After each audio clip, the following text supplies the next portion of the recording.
Set to be a heck of a day, and we're here to focus on the Kentucky Derby and how to approach what has been a changing field in a very difficult week at Churchill Downs. Our wagering expert, Tim Doyle, and Mike McClure here. Tim's already got the bag out. First, though, we want to talk to Mike. Some props to you as you patted the wallet, going 3 for 4 last night. Congratulations on that. Thank you, Jeremy. It was a great night. Going to do it again today, though, starting off with some Derby picks. Let's do it. Yeah, all right. And you actually had Angels team total, too, as well yesterday. So very good day for you. So we're looking to you towards some Derby picks as we take a look at what's been a rough week at the Downs. 4 horses have died there in the past 8 days. 4 horses have been scratched, including Practical Move at 10-1. That was Tim Doyle's pick to win, but now he's out. So, Tim, how does all of this change affect how you're going to bet this race? It's been a wild 24 hours. There's no other way to say it. The same trainer, Safi Joseph, had 2 horses pass away. Now, they had to scratch his remaining horses on yesterday's card as well as Friday and Saturday's card, and he had a horse running in the Kentucky Derby. Now, for those that are unfamiliar with horse racing, when a racehorse, a thoroughbred, injures its leg or its foot, you're talking about a 1,000-pound animal on basically, toothpick type legs. So unfortunately, that is a reality of the sport. It's an ugly part of the sport, but that is a reality. They can no longer live. So I know that the cruelty of it and the downside of it is terrible. Practical Move was my pick in this race, and why I liked him was coming out of the Santa Anita Derby. How about this? Of the last 11 Derby winners, 4 of them had come out of the Santa Anita Derby, and he had back-to-back-to-back 3 straight triple-digit Brisnet speed rating. So, and he was going to be around. Like, that's the whole deal with the Derby. Like, you got 20-plus horses.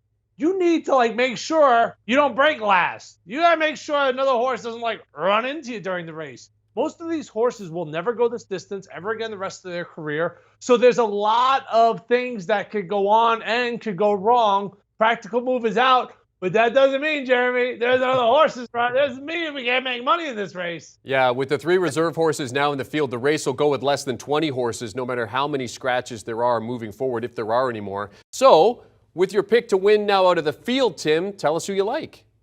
I like Mage.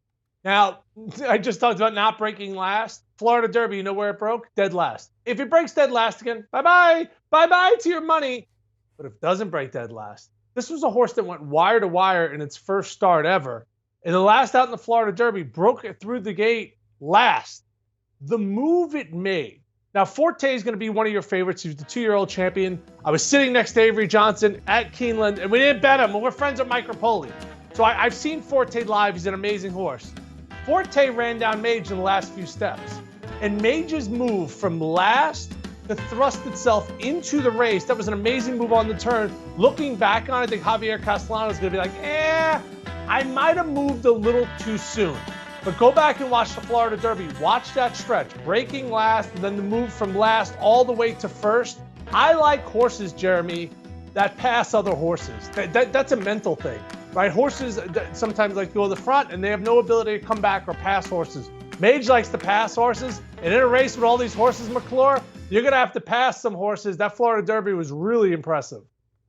I agree with you. I love Mage in this spot. I'm going to focus on Angel of Empire for right now, though. Look, coming off a huge performance at the Arkansas Derby, he's proven really that he has the ability to run inside and behind horses. I think he's fine in traffic here. Look, I think that this spot, with all the chaos in this Derby here, I think he's the real favorite and dark horse. So what I mean by that is he's clearly not the favorite to win this, but he's definitely going to be competitive here. I like to look at the jockeys a lot as well. I'm looking for some experience here. Lavian Pratt is the jockey here. He has had an incredible record so far at the Derby. He's actually only finished off the board once in the 5 mounts in the race here. I love the way he's set up here on Angel of Empire. I think this is his race to win. Angel of Empire sitting there at 8-1. That's Mike's pick. So when we discuss other wagering, be it football, baseball, basketball, we get into prop plays and player wagers. When it comes to things like the Derby, though, what are we looking at in terms of exotic wagers here, Mike? I'm looking at exacta boxes here. I love 3-way exacta, 3-horse exactas. Basically, you get 6 combinations here. It's going to cost 6 times a single bet. So a $1 wager becomes a $6 wager in this spot here. But I like to pair 3 horses. It's going to be Angel of Empire, of course. But then I want to talk about Mage. Mage, you heard from Tim, all the great analysis there. The knock on him basically is he hasn't broken well from the gate. He's only ran 3 times. He hasn't broken well really in any of those. If he has even just an average break, what you would think, this cat is definitely a contender in this spot. And then, of course, the favorite, Forte. I don't think the favorite's going to necessarily win this, but I do think he can be incredibly relevant here. That is my 3-horse exacta. Oh, there's so many bets. I mean, you could bet a little perfecta. That's the first 4 finishes. You could bet a trifecta. That's the first 3 finishes. You could bet pick 6s, 6 races in a row, pick 5s, 5 races in a row, pick 3s. I like to bet daily doubles just because you only got to win 2. It's like a parlay, right? So, and then when you win the first, you could sit out the second because you got something going. So I'm going to look on an exacta box as well. I'm more than likely going to be betting pick 4s and doubles throughout this Derby because the pools are just huge. We're talking about millions upon millions. So if you hit one, you're going to hit something else. We both like Forte, and here's why. Heart of a champion. I mean, Florida Derby, the horse was dead in the water. Maybe wrong word use of words there, but he was struggling there in the stretch, and he showed so much guts down the stretch. He nipped Mage at the wire, and then I'm putting in confidence game. Now, full transparency, my father-in-law is not a horse. His best friend bought the horse for $25,000.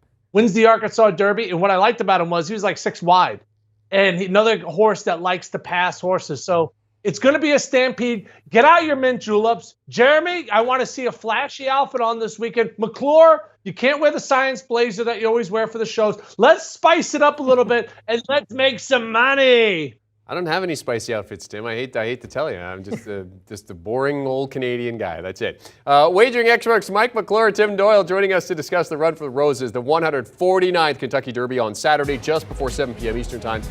Enjoy the race, and I know Tim's going to enjoy a few mint juleps. Hopefully Mrs. Doyle won't get mad at him this year. A week like this, a big one for sports bettors and the guys at the early edge. They've been over it all week long. Coach and company walking you through different types of bets and how to approach this ever-changing field. You can download and follow the early edge wherever you get your podcasts.